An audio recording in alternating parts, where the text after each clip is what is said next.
जे रेड केलंय त्याच्याबद्दल थोडंसं काल दिनांक 7/5/2024 रोजी राज्य उत्पादन शुल्क चंद्रपूर या कार्यालयावरती चंद्रपूर लाचलुचपत प्रतिबंधक विभाग यामार्फत यशस्वी सापळा कारवाई करण्यात आलेली आहे।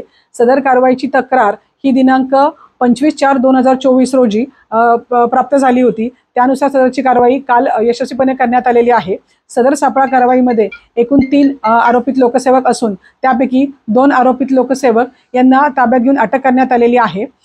त्यांना दिनांक 10/5/2024 पर्यंत पोलीस कोठडी रिमांड हे माननीय कोर्टाने मंजूर केलेला आहे। आरोपित क्रमांक 1 हे लोकसेवक अद्यापपर्यंत मिळून आलेले नाहीत। त्यांच्या शोधासाठी पथके तयार केलेली असून त्यांचा शोध हा युद्ध पातळीवरती चालू आहे। लाचची मागणी किती होती किती स्वीकारली? सदर प्रकरणामध्ये 1,30,000 रुपयाची लाच रक्कम डिमांड केलेली होती, परंतु स्वीकार हा 1,00,000 रुपयेचा झालेला आहे।